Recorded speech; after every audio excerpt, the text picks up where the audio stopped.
If you're a custodial supervisor at a local high school, you know that cleanliness is key, and that the best place to get cleaning supplies is from Grainger. Grainger helps you stay fully stocked on the products you trust, from paper towels and disinfectants to floor scrubbers. Plus, you can rely on Grainger for easy reordering, so you never run out of what you need. Call 1-800-GRAINGER, click Grainger.com, or just stop by. Grainger, for the ones who get it done. Your kids could get free or low-cost health coverage from Medicaid or CHIP. Even if you've applied before, they may be eligible now. Kids up to age 19 are covered for checkups, vaccines, dentist visits, hospital care, and more. And if they already have Medicaid or CHIP, remember to renew every year. Visit insurekidsnow.gov or call 877-KIDS-NOW. Paid for by the U.S. Department of Health and Human Services.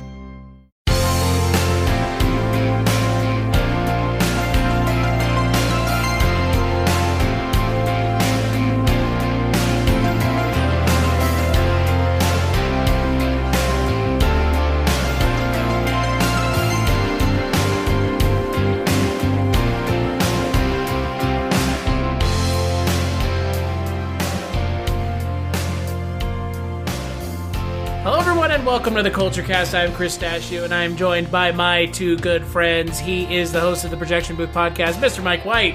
Howdy, hey. And all the way from Seagal land, our good friend, Mr. Trevor Gumbel. How is it going? Good to be back. It's going good. It's going good. So Trevor and I were talking before the podcast. Trevor and I hadn't talked in 2 months because Trevor and I talked about the first movie in February and the last movie in March. And then we realized it's been literally 2 fucking months since we talked. Yeah, so, it's been a while. Been a while. As opposed to Mike, who I've talked to once a week for the entire month. Not complaining, though. I will say that much. 4 days this week? Yeah, 4 days this week, too. Jesus Christ. Yeah, you guys did Justice League. The big one. Oh, God. Oh. Yes. Did we do it, or did it do us? I think it did us. Yeah, it did me pretty badly, too. That was a... That was a rough one. That was kind of the consensus after the fact, is everybody I know is varying degrees of Josh Hadley and the anger meter. It's either you're all the way as angry as he was, or kind of me or you or in between. So I can't get angry about it. It was just it was there. It happened. I'm moving on with my life. Josh is another level. I guess. Well, I mean, hey, I to be fair, I went and looked at Josh's post because him and I are friends on Facebook now. Yeah, he does have people commenting who like those movies. So I get it. He's angry. I get it because he doesn't like hearing about it. I don't blame him one bit, frankly. Telling Josh that you like the Justice League is kind of like poking a tiger. It's intentional. It's like, I know you were gonna hate it. So people love. People love doing that to him. Yeah, but we're not here to talk about Justice League, thank fucking God. Yeah. Because I think if we devoted another hour to that movie, we would talk more about the movie than the movie deserves, and then we would be longer than the movie in a whole. We are here to round out Mike White March with a look at 1933's pre-code drama / hot sex film, Babyface.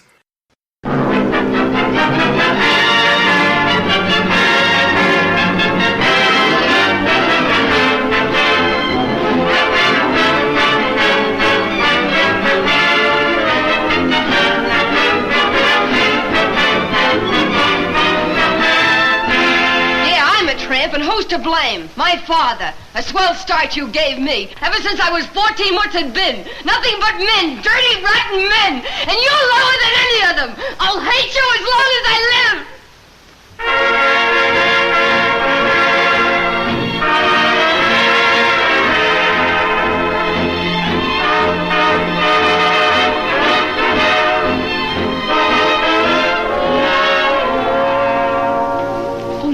Somebody may... What could I do? He's my boss and I have to earn my own living. Are you letting me go? I'll need everything I've given you. All your bonds and securities. I can't do it. I have to think of myself. I've gone through a lot to get those things. My life has been bitter and hard. I'm not like other women. Get out of here or I'll... Millie, you got to marry me. If you don't, I'll kill myself.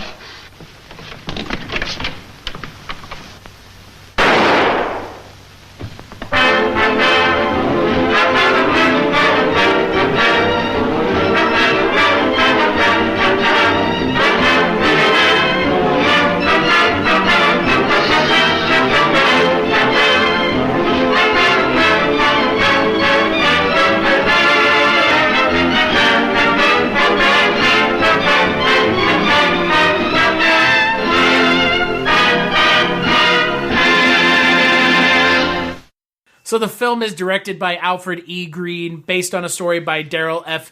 Zanuck, though he was quoted as being Mark Canfield. It is based on a screenplay by Gene Markey and Catherine Scola, and it stars Barbara Stanwyck as, I guess, the eponymous character. Sure, yes? Yeah. Baby she a is bunch of times. Babyface. Yeah. You got a cute baby face. That's like all I can hear because of Tommy Wiseau, and I fucking hate it. I fucking hate it. Yeah, I just hear the song "Baby Face." You got the cutest little baby face. They were getting their money out of that song. Oh yeah, they were. Sure, they sure were. And the film is about Barbara Stanwyck as the titular character who goes out into the world and makes a name for herself. And we'll talk about how she does that here in a little bit, because, boy, at the time, I bet a bunch of people really fucking hated this movie. So much so that it was kind of one of the reasons the production code was being enforced. So, with that out of the way, Mike, why did you pick Babyface?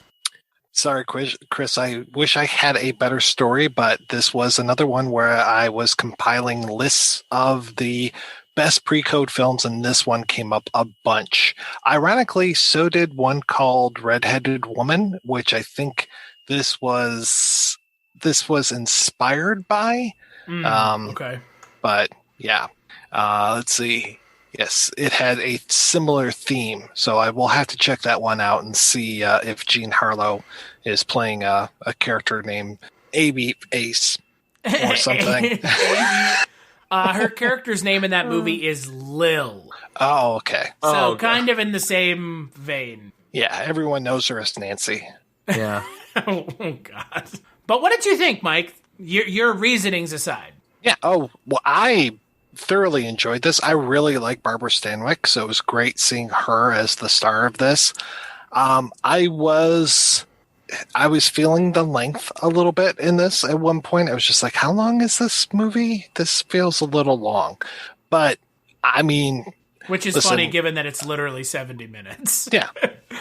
But, I mean, this is a familiar story. I love the musical Evita. This is basically Evita, but without songs. It's Barbara Stanwyck coming to town and just sleeping her way to the top, even sleeping with very young John Wayne, which was hilarious to see. Boy, I was like, is this John Wayne's in this movie, huh? Yeah. That's interesting. For, 10 seconds? Let me tell you something, babyface. I was like, no matter what he did, you can't take the way he delivers his lines away from him. Oh, no. No matter what he's saying. I'm surprised that he let them put that much makeup on him. I really am. Oh, man. His skin was, it looked perfect. Oh, yeah. And that whatever accent he's trying to do is so strange. Yeah. It's interesting. This is another movie where they move over to Europe by the end of it, right? Because there's a whole Paris connection here. That's the strangest thing, that we keep seeing these characters who just jet off to Europe whenever they want to. But yeah, I like the theme. I like that I liked her even though she was pretty ruthless. And I also was really happy that we actually had an African-American character in this movie who had agency and who was being defended by Babyface. So I was pretty happy with her and how she was being treated in the movie. What about you, Trevor? What did you think? I agree with Mike. I really like this movie. I really enjoyed it. I thought Barbara Stanwyck was terrific. From the first scene to the last scene, I thought she held her own tremendously. It was kind of a movie where she was putting on a performance where she was acting like a woman that you didn't see much in in those type of days. And you're right, Mike. There was an African American character kind of not playing the typical. What was the name of the Gone with the Wind actress? Butterfly McQueen. Yeah, not playing that typical, subservient role, but actually doing her own thing. I mean, she was playing her maid and stuff, but the character also wanted her to do her own thing and be her own person, and not just be, her second, banana, whatever. And I really appreciated that about the film. And Barbara Stanwyck's performance throughout the thing was just terrific. And it was weird. It's like, I know I'm supposed to disapprove of the way she's going about things, but it's just so damn cunning and just beautifully done that I can't help but you know what? I got you. Yeah, I don't know. I'm with you. Are we supposed to feel that? I know we're like you said, Trevor, we're supposed to. But and there is that connotation in current society, day and age, where it's like, look at that woman, she won't. Yeah. There's never been a dick she wouldn't suck to get whatever she wanted. Yeah, I mean, look, I'm not trying to be that person who says those kinds of things, because I'm not. But that's still a thing today that women are looked down on for doing. And I'm not going to sit here and say it's right or wrong or this or that or anything else. But that is the weird quandary I'm in with this movie, because it doesn't take a stance either. No. She knows what she's doing. So it's not like she doesn't realize how she's manipulating other people. And that's fine. Yeah. I don't know what stance the movie's taking on this, if it's taking one at all. Does it make sense to say it's taking a stance by not taking a stance? It's pretty much her just... As Rush would say, if you choose not to decide, you still have made a choice. Yeah. As Rush would say. That guy's been 1 month sober now. Yes, that's exactly the one Rush I was talking about. Yeah, and it just takes it doesn't take a stance, but I think the audience pretty much, it knows the audience is smart enough to kind of, not have a movie decide for them what is the right and wrong and what is... It's just kind of an anti-hero, right? Yeah, yeah. And she kind of learns a lesson, not a harsh moral lesson. It isn't God punishing her, but that she sees... Your kids could get free or low-cost health coverage from Medicaid or CHIP. Even if you've applied before, they may be eligible now. Kids up to age 19 are covered for checkups, vaccines, dentist visits, hospital care, and more. And if they already have Medicaid or CHIP, remember to renew every year. Visit insurekidsnow.gov or call 877-KIDS-NOW. Paid for by the U.S. Department of Health and Human Services. Bugs crashing your pack's party? Whether they've got paws or sneakers, your pack deserves a home that's protected from pests. That's where Wondercide comes in. Plant-powered protection made with steam-distilled natural essential oils that actually work. It kills and repels fleas, ticks, mosquitoes, and ants without questionable ingredients or overpowering smells. Safe to use around kids and pets when used as directed. Lab-proven to work fast. And proudly made in the USA. We offer sprays for pets, people, homes, and yards. Plus, spot-on treatments, collars, and even shampoos. Whatever your pack needs, we've got it covered. Founded by a pet parent looking for a better way to protect her dog Luna, Wondercide's now protected over 21 million lives and counting. You might have even seen us on Shark Tank. Go to Wondercide.com and use code WONDER20 for 20% off your first order. That's WONDER20 at Wondercide.com. Wondercide. Protect your pack with plant-powered Wondercide today. She spills that money and she seems to be okay with that. It's much more about the love than the money. Yeah, when it's all been about the money. Yeah. I mean, she learns it kind of abruptly in my mind. I mean, right. It happens. It's quick. It's a quick ending. It sure happens quick. In about one scene, doesn't it? Yeah. It's it's not a very, it doesn't happen over the last act. It happens over the last 2 minutes. But I mean, at least she learns a lesson, and I guess we can get some satisfaction out of that. If it felt earned, which it doesn't, because even they realize, this is the ending that they tacked onto the movie, right? I thought there was another one where she went back to Kansas or something. Oh, is there? I was just saying, this, from my mind, even if it isn't actually the ending they tacked on, this feels very much in the vein of the other endings we've seen. Like you've talked about, Mike, where it's the person has to be punished in the end so that they learn a lesson. And it's oh, the money is on the floor, and she, her boyfriend or her husband, I guess, is, he shot himself, but he might survive. She learned her lesson. I guess that's what the movie's going for. And he shoots himself in the side. Right. I thought he shot himself in the head. No, I think he shot himself in the side, because I think that's where they show the bullet.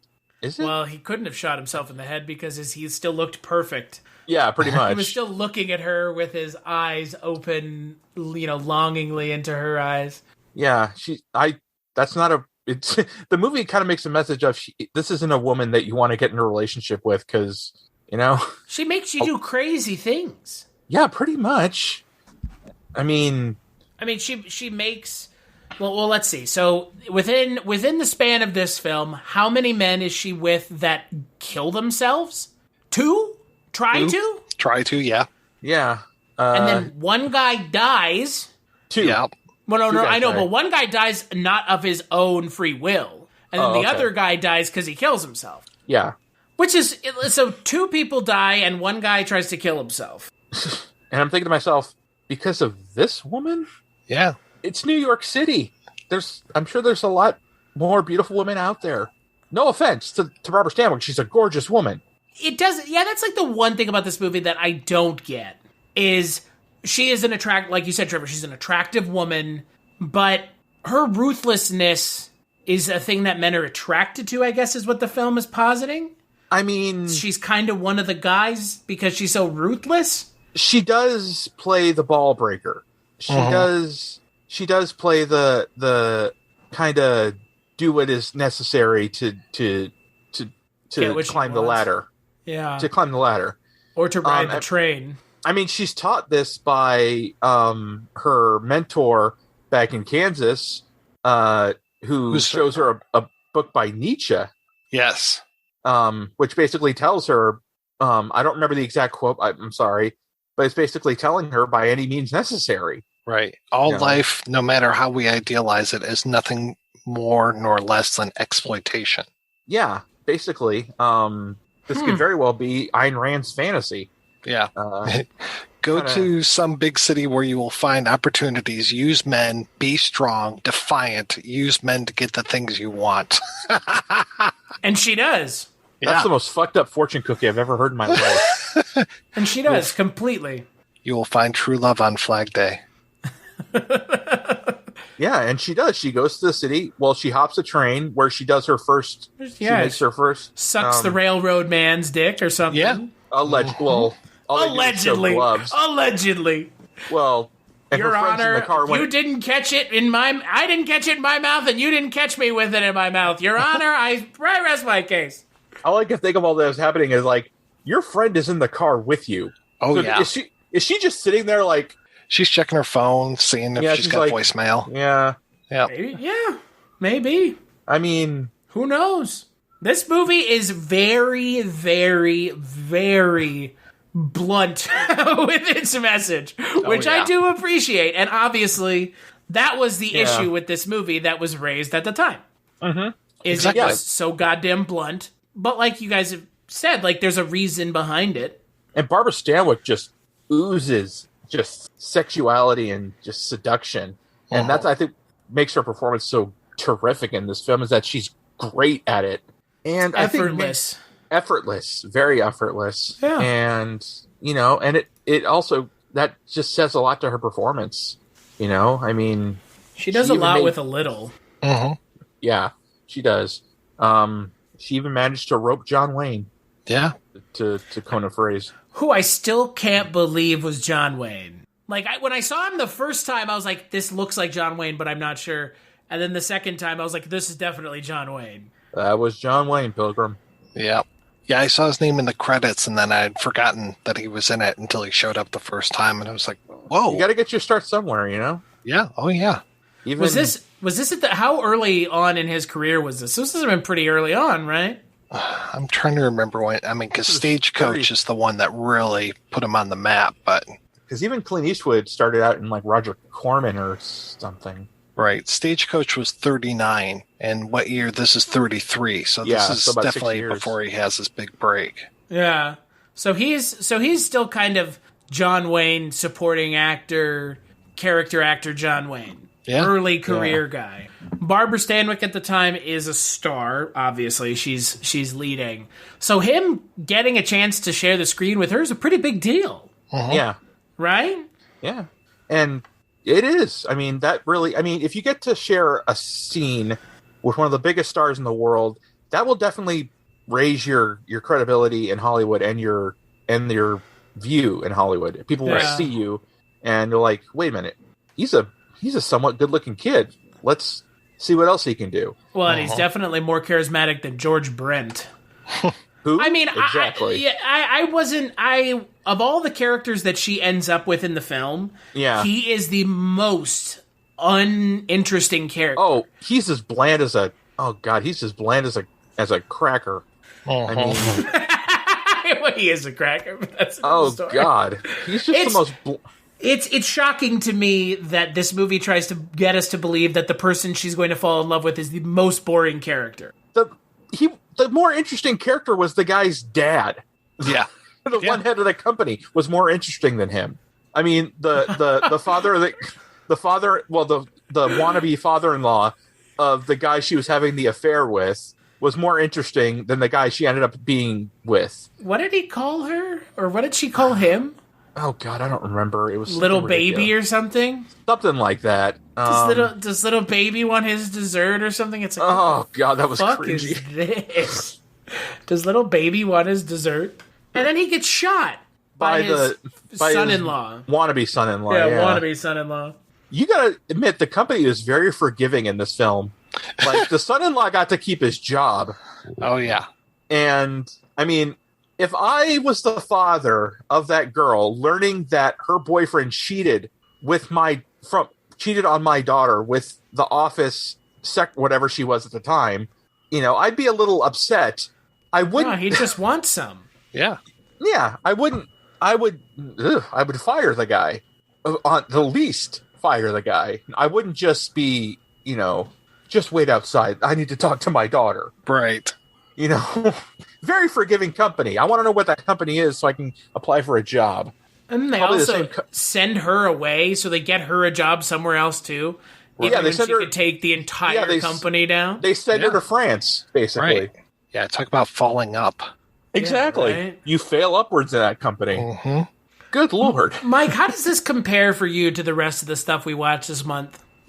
I mean, this is a lot racier, and I'm wondering, because I tried to set it up that we're going pretty much by year, and this is like the newest of the bunch, so it's the one closest to when they started to really crack down with the code.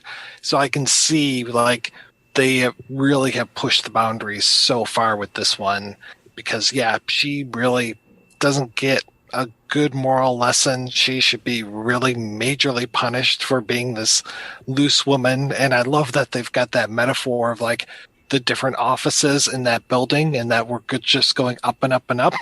Yeah. Oh, yeah. That was so nice. But yeah, I can see why this one really was pushing the envelope and why it got cracked down on. I mean, this is the first time I've seen them talk about censorship in all of the movies that we've discussed, and then that they actually went ahead and censored it and tacked on other stuff and changed lines and things. It's like, this is one of our early victims of censorship here. We saw the uncensored version, right? The 75-minute one? I believe so, yeah. Okay. Because we didn't, the thing, there's like less in what the Nietzsche guy is talking about, and then I was talking about the end of it. The primary change was to alter the ending to one which showed Lily losing everything and returning to her roots in her hometown. Of course. This might be the hometown where her dad was having her sleep with guys that were in the cafe. When she was 14. Yeah. Statutory rape? Perfectly fine. Being a strong, independent woman? Go fuck yourself. Who are you, Matt Gaetz? Exactly. Oh, that's topical. Got him right in his square fucking face. No, Mike, sorry. 17. You have to be 17 for Matt Gaetz to be attractive. Let's see. In her hometown, where she's content to live a modest lifestyle, thus showing the audience that her sexual vices were not ultimately rewarded. God. Okay.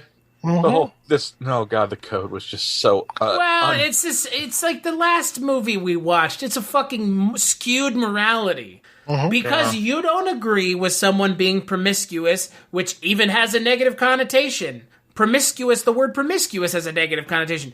Live your own fucking life. If you want to go fuck everyone that you want, go ahead.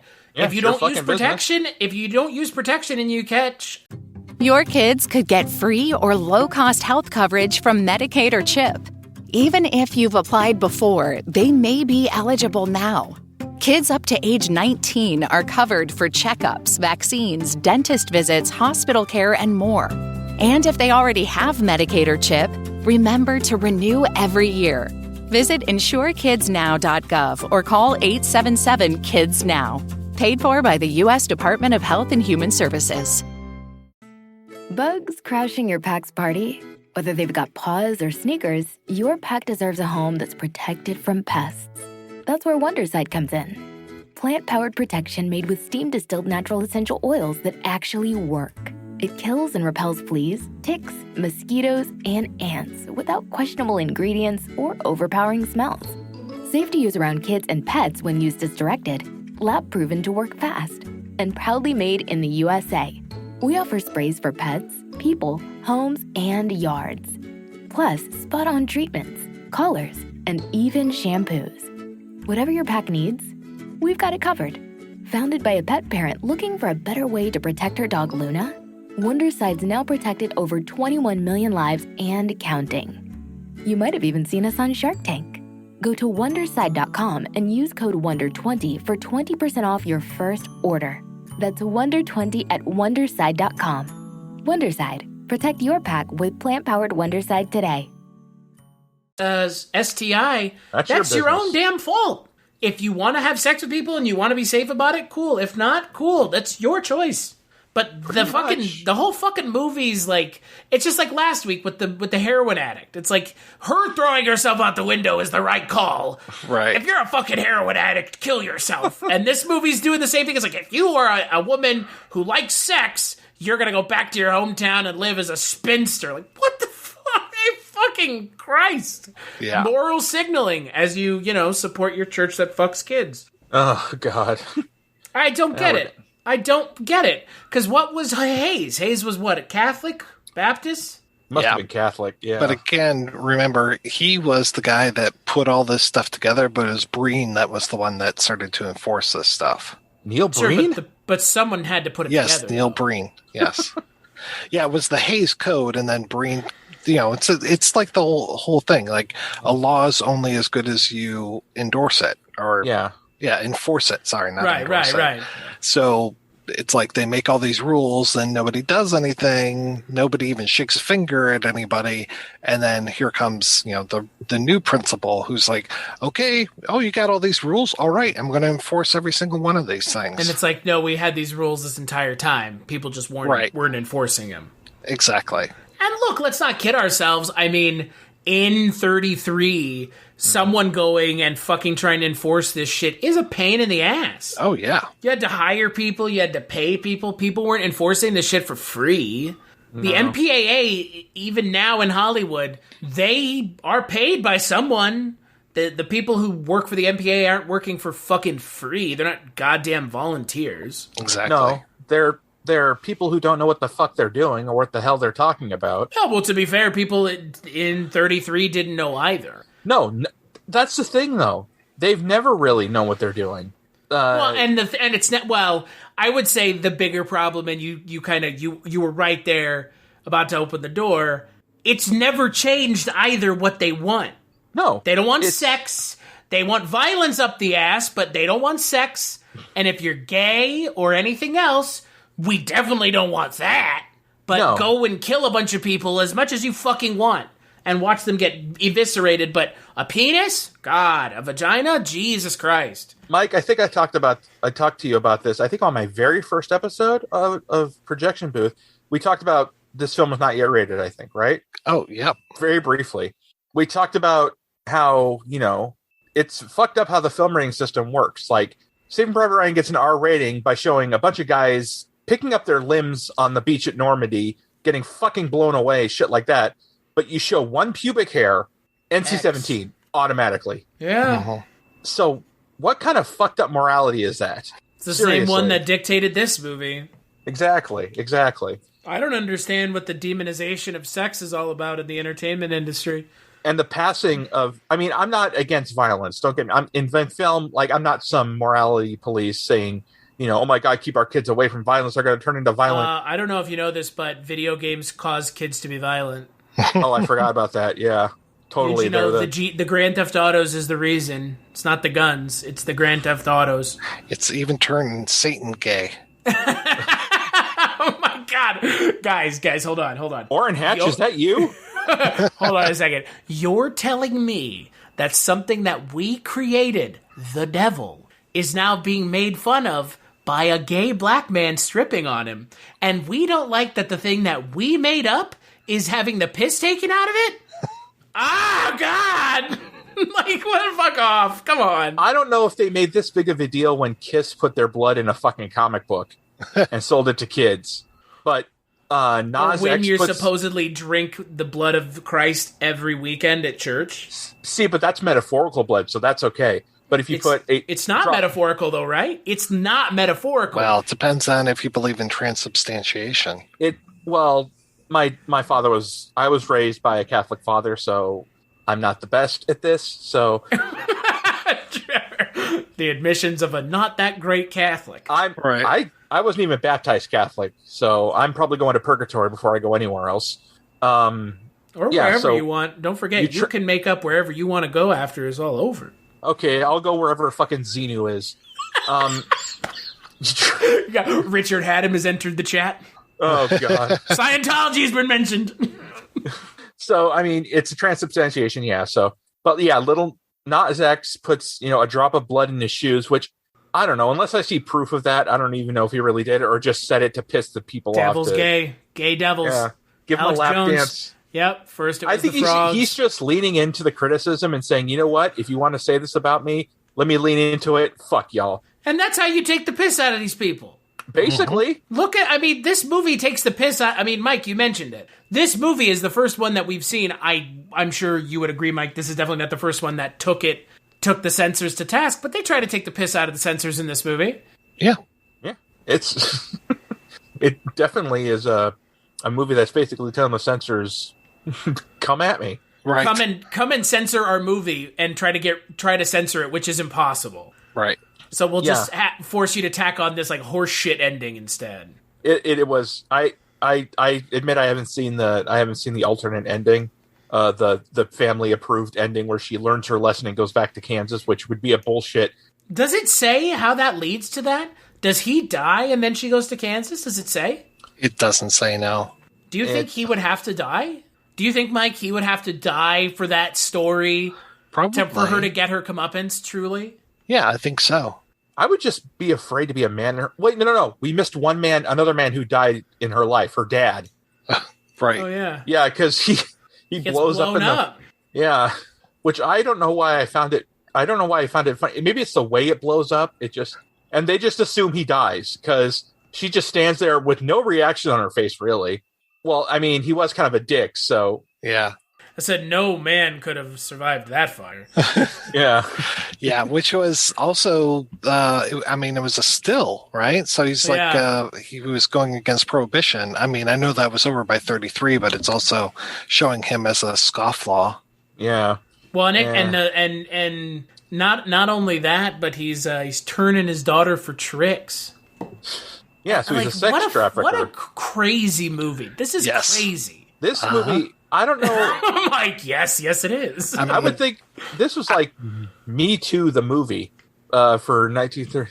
I was expecting like our entire pre-code month to be this crazy. So Me I'm glad too. that we finally hit one. So Me too. I thank you for giving me the craziest film this month. Because I think you picked this one. Did I pick this one? Yeah, I think so. Well, I think there was like 2 choices, maybe 2 or 3, but this has been insane. Well, when I picked this one, I thought it was going to be a gangster film because it was called Babyface. I thought it was going to be a gangster film too. So I was like, Babyface, sounds like a gangster film. Sweet, I'll pick this one. Man, was I in for something different. It's like when Mike gives me a pick for projection booth, and I pick the first nudie musical. Who knows what I'm in for? Yep. You know?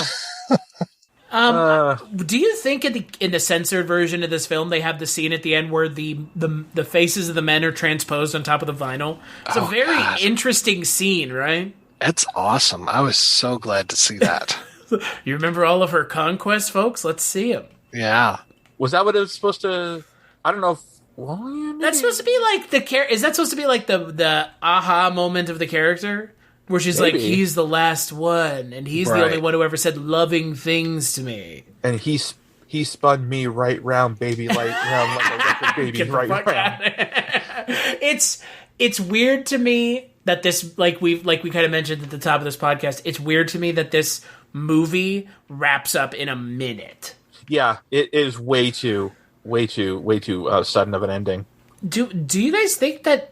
It's weird because I don't know what's dictating the length of these movies, right? Because we've seen things now that have been 60 minutes, and then we've seen things that were an hour and a half, like The Divorcee, and then we see something like this that's 76 minutes, which in today's standards, 76 minutes is what, 6 minutes shy of where most movies are? Yeah. 9 minutes shy? This is like Master of Disguise, like running time. Master of Disguise. Is that the first bad movie we could think of? Because it is a bad movie. No, I'm thinking of like movie. Well, I'm thinking of like short running time films that are like wide release, not straight to video. Mm-hmm. That's fair. No, I mean, I bet Master of Disguise is... wow, Trevor, do you want to guess how close you were to the runtime of this movie and Master of Disguise? Do you want to guess how close you are? By a minute or two? $1. 4 minutes? 4 minutes. This movie is shorter than Master of Disguise by 4 minutes. Wow. That is kind of mind-blowing that A, that's the movie you went to, Trevor, and B, that it's pretty much right. And within 5 minutes is pretty much, I'll give you you gave complete credit on that one. I don't know what the deal is, Mike. Do you know what the deal is with these lengths of these movies? I mean, I would think when it comes to a 60-minute film that it is, 3 reels and that's it. So it was like, depending on the length of the reel. But yeah, when you get these weird running times, I'm not sure what it is. I mean, it's not like they have to break for commercial or something. No. And then at the end of the movie, the credits are like that. Because they already showed the credits. Well, that was mostly a lot of films back in the day. They usually just went to the end, boom. Yeah, they usually just showed. It's super weird because like I was trying to figure out why these films kind of have all these. Because like now, like sure, a movie could be 105 minutes versus 102 versus 106, but like when you're in this sub 80 territory, and especially when a lot of these movies have been 60, sometimes even close to sub 60. Yeah. It's weird because like this movie needed 5 more minutes. Oh yeah, it sure did. Or at least 6 or 7, maybe 10.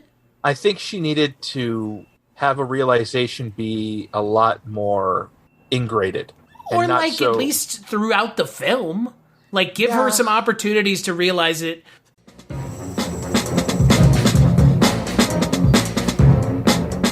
Hello, this is Aaron West. I am the author of the A24 New Wave.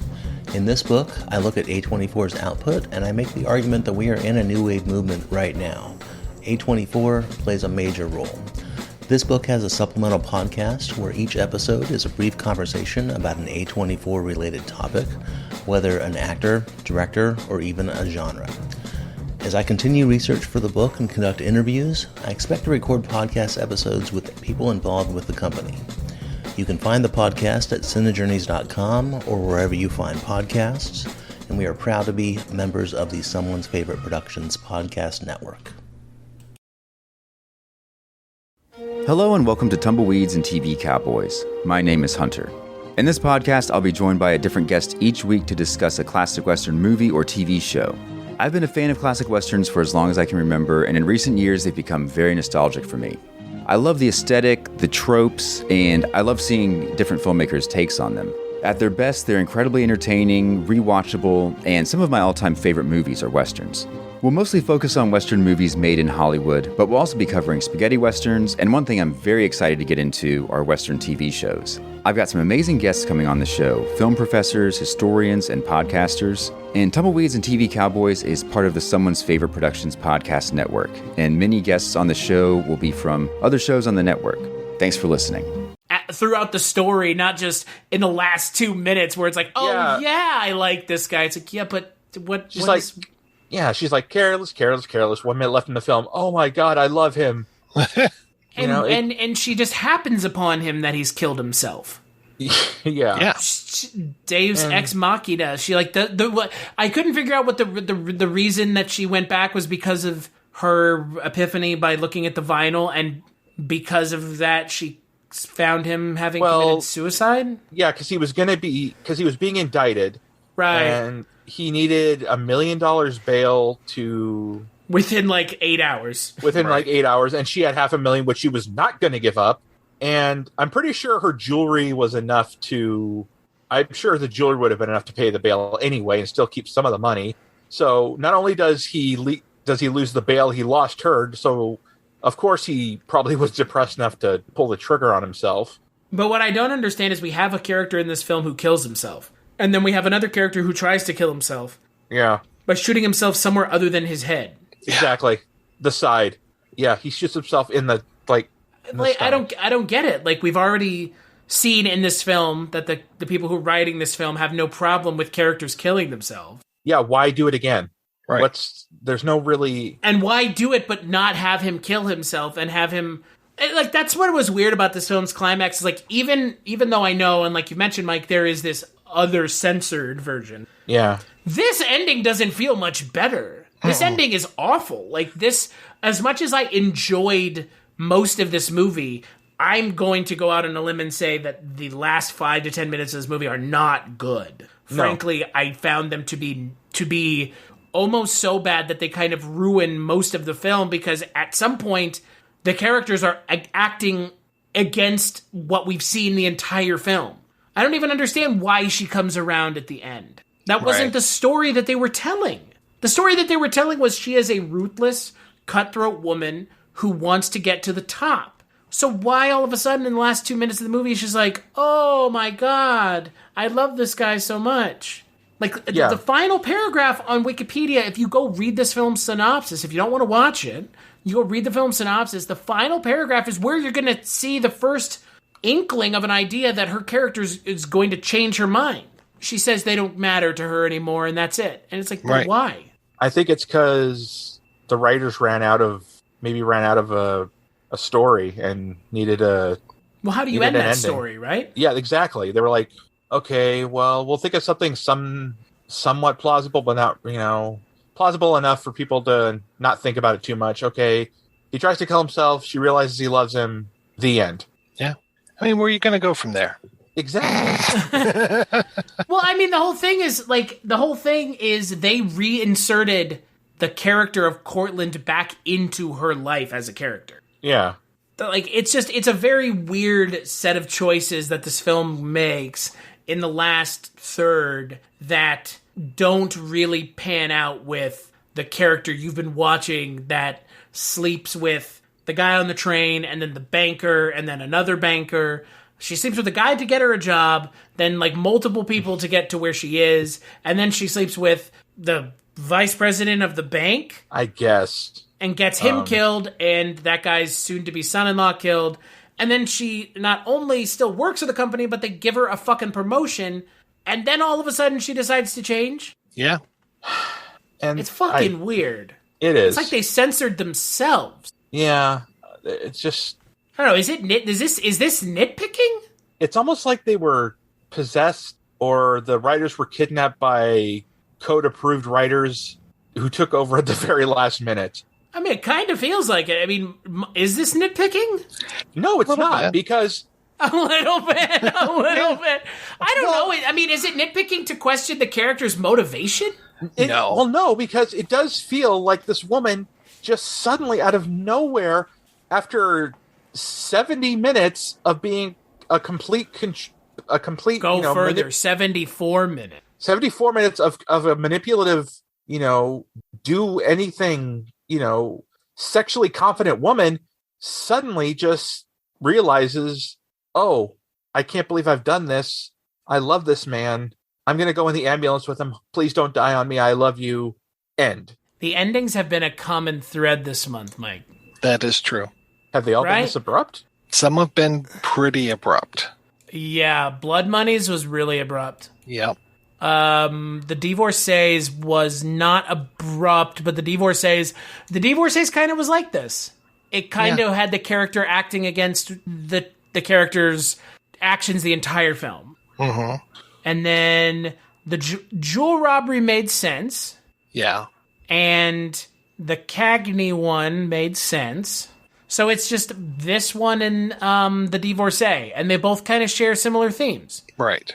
Because they're both about kind of strong, independent women who end up giving up being strong and independent in the third act of the film for whatever reason. Because I guess what it is the writers didn't think that was a sustainable story, so they had to tack on some sort of fairy tale ending that the characters, if they were acting in line with type, those characters don't want that ending anyways. Right. I don't think Barbara Stanwyck's character in this film wants the fairy tale ending. She just wants to be rich and at the top of the food chain. Mm-hmm. Well, that doesn't mean she needs anyone else for that. Well, I think she wants the control that the men have. Yeah, and then she gets married to a guy who has the most control, and she'll end up being the subservient wife. And then, but that's okay because she has the money. Yeah, but he still has more money than her. First, you get the money, then you get the power. That's right. You get the money. Look at the belly gang flaming. Where'd you get that cut, smart guy? Eating pineapple? I'm gonna start out eating pineapple, man. It's I don't know. I wonder because I'm probably gonna watch a couple more pre-code films. I wonder if the endings being just a little strange is a reoccurring theme more so than just in the 5 that we watched. Right. Yeah, I would be very curious to find that out as well. Yeah. I have downloaded a bunch of other pre-code ones, so I'm excited to keep going in this world. Maybe they just paint themselves into a corner over and over again. Right. It's just like we've painted ourselves into a fucking corner once again, guys. We're gonna throw away 2/3 of this script, or just junk together a 1/3 of it and just say it's like good. It's like that old Mad TV skit where Will Sasso plays Randy Newman. He's just in the middle of a song, and then he stops because he forgets. He doesn't know what to do now, and then he suddenly just always ends the same way. Who's a bug? Tiny bugs. I like bugs. Hey guys, let's melt down some Grammys and go get tacos. Yeah, Randy Newman for you. Who's the bug? There's the bug. There's the bug. I mean, left foot, right foot, left foot, right foot. That's actually a pretty good Randy Newman. They've been working on it. It's ultimately though, I think of the Mike White marches that we've done, all the movies this month have been very strong. Yeah. And really, they've all been really good. Their endings notwithstanding, ultimately this movie, similarly to the Cagney film, it lives and dies by Barbara Stanwyck's ability to carry this film over the finish line. Oh, yeah. And she does. She's a very talented actress. She's a fantastic actress. And she's charming as hell, too. Oh, yeah. Oh, very. You can believe, you really do believe that men can be enchanted and charmed by her. To the point where a guy wants to kill himself and does because she won't be with him anymore. Yeah, and you can believe a fat guy in the hiring station has a chance with her. and then the halfway homeless railroad man also. Yes. Yeah, I mean, hey, again, I like the three of us, I'm sure I speak for all of us, what you do with your own body is your choice, and I love seeing movies like this because that kind of message should be reinforced, because for the longest time, it hasn't been. It kind of reminded me in a small way of Promising Young Woman, and in a tiny way. Okay, I can see that. Yeah, kind of. A woman taking control of her own self to kind of stick it to. I mean, let's ask them if the Promising Young Woman could be made in 1933. Oh boy. Yeah, but it ended better for It ended better for Babyface than it did for Promising Young Woman. No spoiler alert. Yeah. True. Oh yeah. Well, they could not do that ending in this movie because I don't think this character deserved that ending. That hell no. Well, hair. Well, I mean. That character didn't deserve it either, though. Well, to be fair, but I'm talking more about it in the scope of this month, because we have seen a character who is seen as a, lawbreaker, drug addict, what have you, getting theirs to the point of overkill. I mean, the character in the last movie we watched, Trevor, was a heroin addict who at the end of the film threw herself out of a window. To save her child. But she was also getting her just desserts because she was a heroin addict. Because that's what heroin addicts deserve. Yeah, like as you do. Yeah. Well, again, that goes to the violence is okay, but no drugs and no sex. So yeah, I mean, if that was the truth, I mean, how many 80s hair metal bands could we have been saved from? So on that note, Trevor, what would you give this film out of 5? I give it a decent 4. It's definitely worth a watch if you turn it off before the last minute, I guess. Yeah, I'm going to give it a 4. And since it's Mike White March, Mike, I'm going to give you the last word. What would you give this film out of 5? I would also give it a 4. I was very happy with this one, but again, it's not one that I will probably rush back to. I would probably go to Blonde Crazy and The Jewelry Heist for things that I'm going to see a second time. Yeah, I would agree. And those were kind of my two standouts from the month as well. I mean, Cagney alone, it makes that film a watch. And then William Powell and, oh God, what's her name? Kay Francis. Kay Francis. I mean, their chemistry together is amazing as well.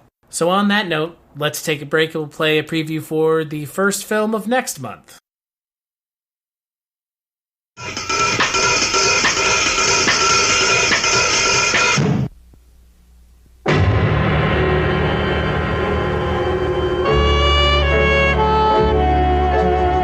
Los Angeles, 1937. There are lots of guys like J.J. Gittes. They're easy to find, if you want to find them. Mr. Gittes, have we ever met? Well, no. Never? Never. Since you agree with me that we've never met before, you must also agree with me that I've never hired you to do anything, certainly not spy on my husband. I don't get tough with anyone, Mr. Gittes. My lawyer does. You do your job. And sometimes you find the answers to questions that should never be asked. Or you find out what happens to people who ask them. Hold it there, kitty cat.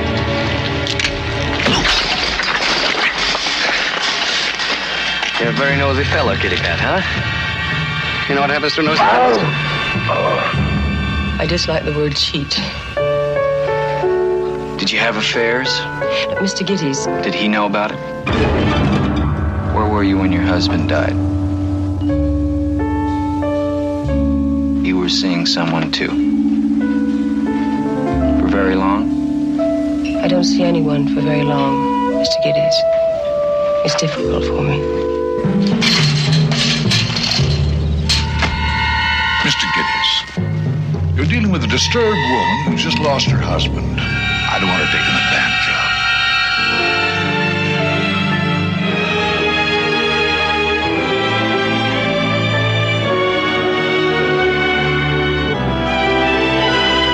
The truth.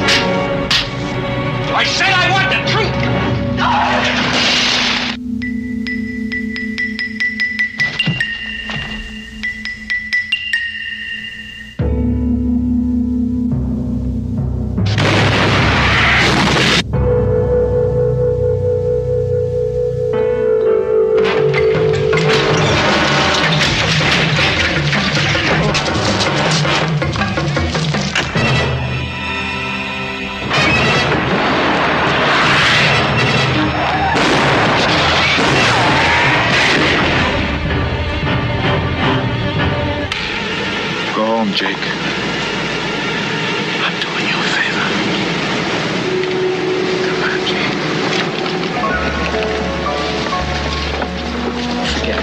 It's Chinatown. You get tough. You get tender. You get close to each other. Maybe you even get close to the truth. Jack Nicholson and Faye Dunaway in a Robert Evans production of a Roman Polanski film, Chinatown. That's right. On the next episode of the Kulturecast, we are going to be venturing into a month that is very personal to me because we're going to be talking about films that I've never seen, my cinematic blind spots. And we're going to be starting with a film that I haven't seen, but I'm excited to watch, which is Chinatown, a film with Jack Nicholson. Right? It's a great, great movie. Just keep an eye out on eyes, and especially when there are two sets of things and one has a flaw. There's a great running theme of that. Interesting. Yeah, I haven't, look, Roman Polanski's personal shit aside, I haven't seen a ton of Polanski stuff, other than, I think, Rosemary's Baby. So this will be like the other Polanski. I've seen that, and I've seen, oh god, what was that movie with Johnny Depp? Oh yeah, no, I've seen that too. Ninth Gate, yeah. Yeah, I was just looking at my Blu-ray of that, which I bought for Polanski's commentary. Yeah, is it good? It's pretty funny. Yeah, I kind of Polanski is kind of a sore subject for me. I mean, it's kind of hard to separate I try to separate the work from the artist. So I think Polanski's a sore subject for everybody. Yeah. I don't know if any of us have a fun time talking about that. Because there's... What are we supposed to do? Right. Yeah, exactly. It's not a fucking secret. The guy doesn't live in the United States because of it. Like, if you ask him why he's not here... We're not pretending the guy's... no. We're not pretending the guy's a great person. He's a fucking prick. No. Okay. No. Mike, when you're not here programming Mike White March, which thank you as always, is fantastic. Well, thank you. Thanks for doing this again. Of course. You're the only podcast that gives a damn. Oh, wow. Well, if that is the way you feel, then that makes me feel good. And yeah, when I'm not here doing this with you, you can find us together over at BarneyMillerPodcast.com. I think that's the right URL. And then if you type that into Google, we will come up. Yes. And also you can hear us talk about Twilight Zone 85 at TwilightZone85.com. I've been trying to pimp all these URLs, Chris. Pimp them out like Barbara Stanwyck. As always, you can find me over at the Projection Booth, which is projectionboothpodcast.com. What about you, Trevor? You can find me at onseagal.com with Chris, as yours truly.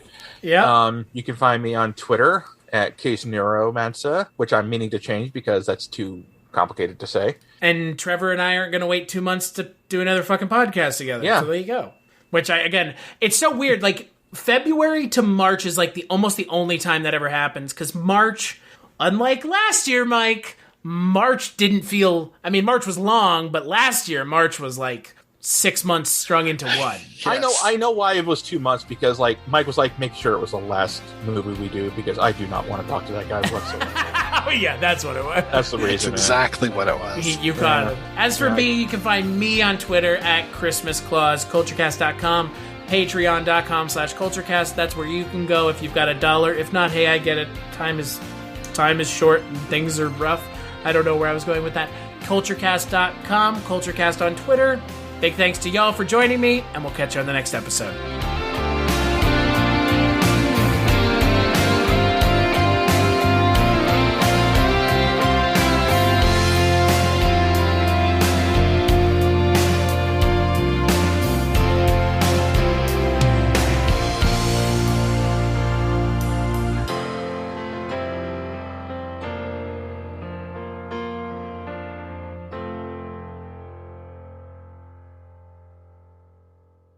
Hello, my name is Kevin Tudor, and I'm one of the 3 hosts of Almost Major, a film podcast dissecting many major indie studios and the films they release. Every week, myself, Charlie Nash, and Bryden Doyle discuss overlooked forgotten, or bona fide classic indie films via studio-specific miniseries. We've previously covered numerous films from Artisan Entertainment, Lionsgate Films, and New Line Cinema. Titles including The Blair Witch Project, American Psycho, Dogville, But I'm a Cheerleader, Saw, Requiem for a Dream, and Ringmaster. You know, the Jerry Springer film.